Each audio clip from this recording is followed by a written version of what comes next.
All right, folks, episode 5. We are officially in the back half of season 3, and things are heating up. In episode 5, titled Smackdown, we pick up right where we left off, right? Reacher is trying to get a hold of Duffy because she's about to be ambushed. Quinn's men are looking for Angel's laptop. They're in this facility because they tracked the laptop to this location because it's in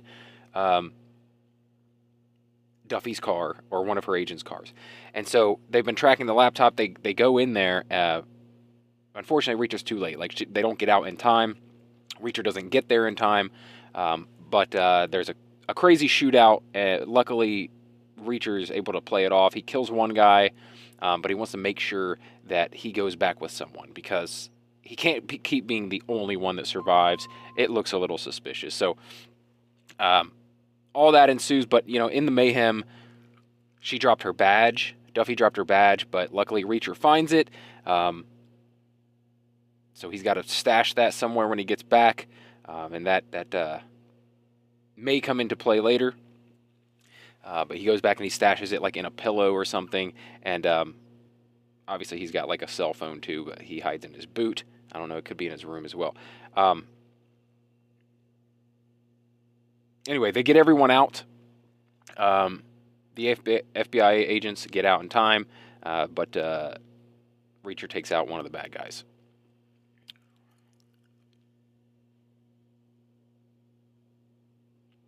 Reacher says, you got to get rid of that laptop. That's the way that they're tracking you. So, as you're driving away, just throw it out the window. And then Reacher fakes flying off road and getting stuck in the mud so that Duffy and crew can get away. So, meanwhile,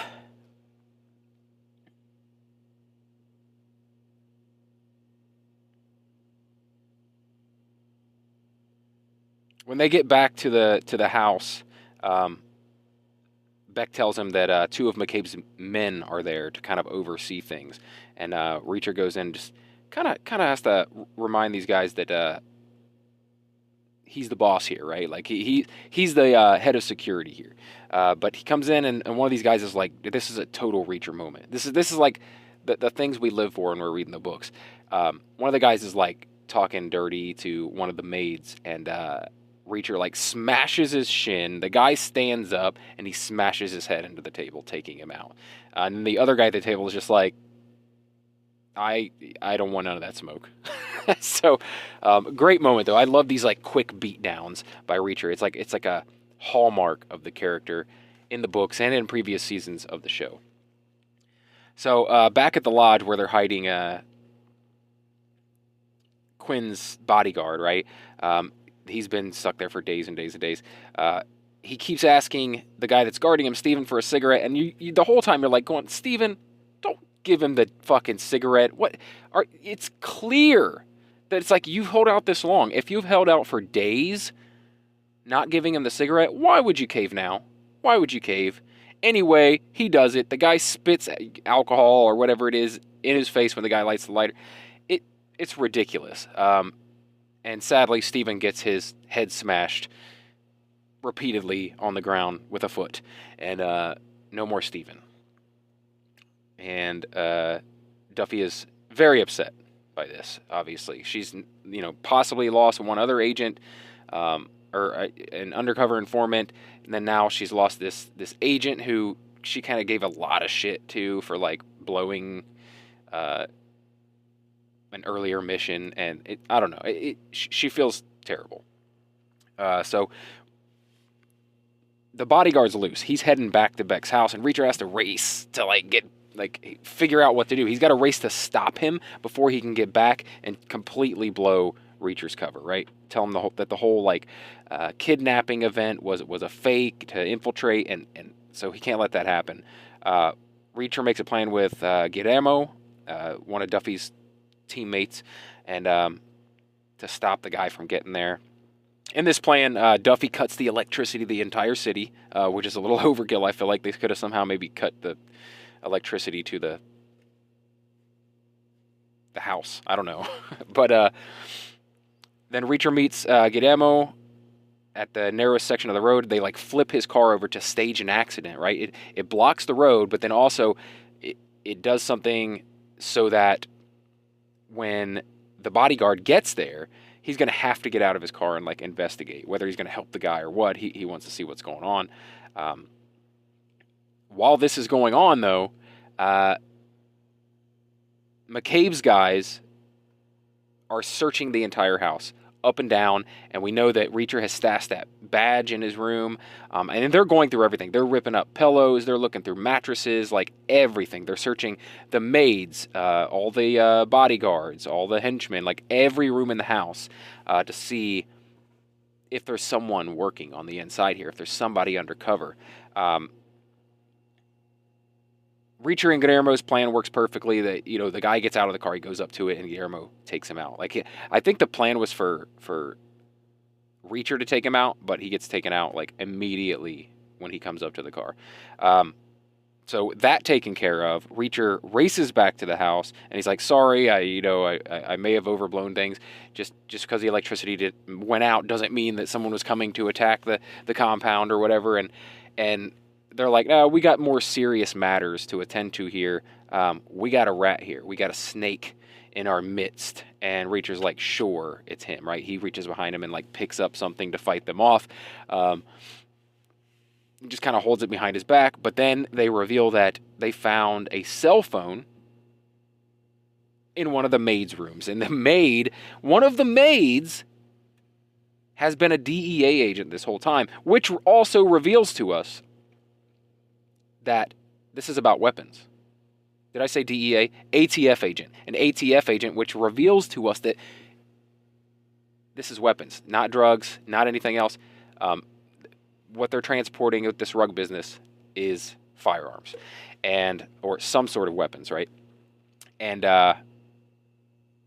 yeah, it's pretty brutal because they reveal that like they already killed her.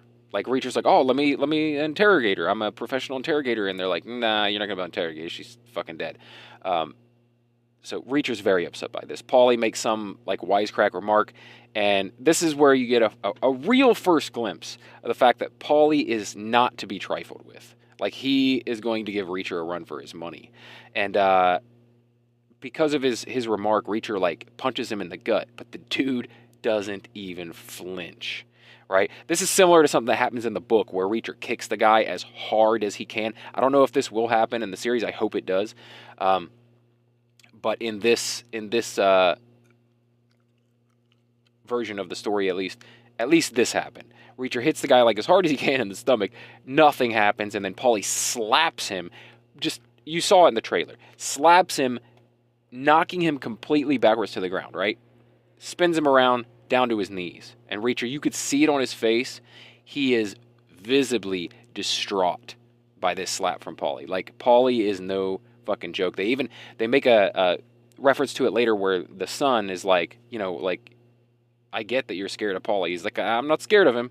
I just haven't figured out how to deal with him yet. Yeah. I don't think Reacher's scared of him, but for sure knows that, like, he's a force to be reckoned with.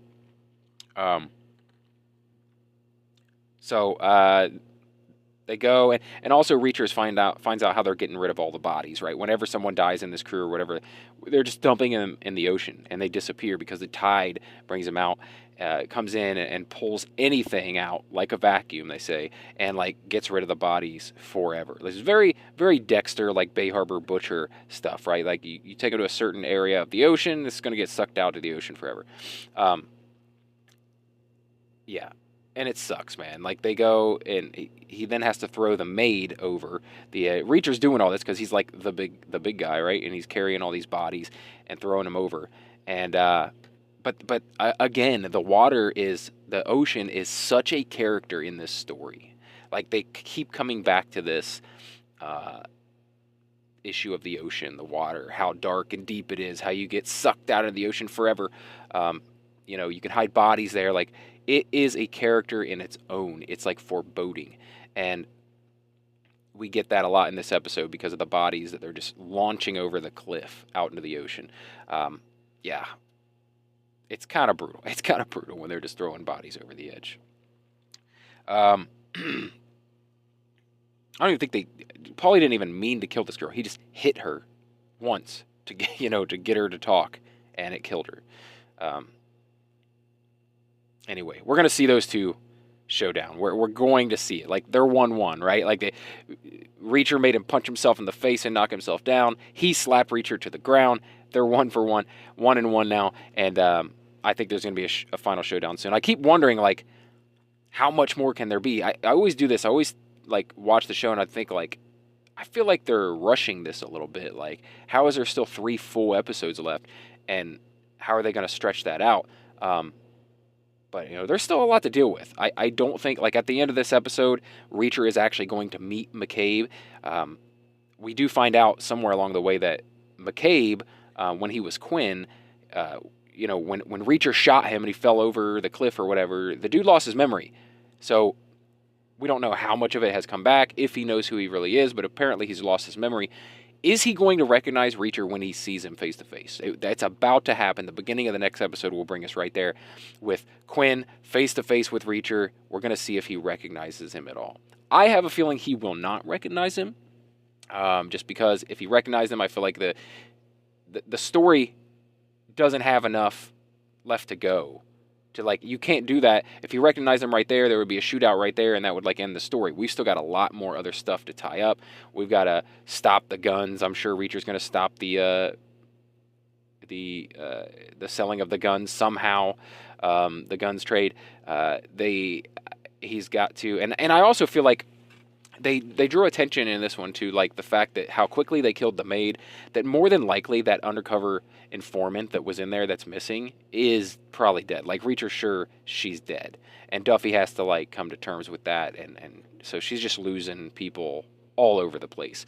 But Reacher's like a realist, and he's like, dude, if they killed the maid that quickly, they for sure got rid of her quickly. I know how they kill people and just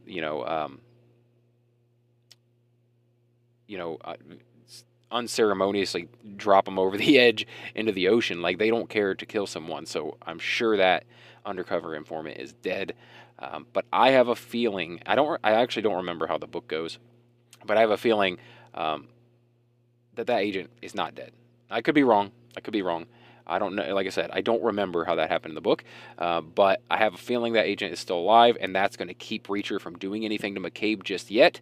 I don't think McCabe's going to recognize him, so that'll give us the full 3 episodes. Reacher will come up with a plan, and in that plan, at some point, he's going to have to take on Paulie, which is going to be, for me, the best part of the series. It doesn't matter what he does after that. It doesn't matter if he takes out Quinn after. It doesn't matter. The best part of this series is going to be the best part of the book. That's Reacher versus Paulie. Anyway, I love the episode. I'd love to hear what you guys think. Let me know in the comments below, or you can reach out on social media at RealBrettScott. If you enjoy stuff like this where I talk entertainment, pop culture, Jack Reacher, all kinds of stuff, then please subscribe. And if you do stick around and subscribe, I will talk to you again real soon. Thanks.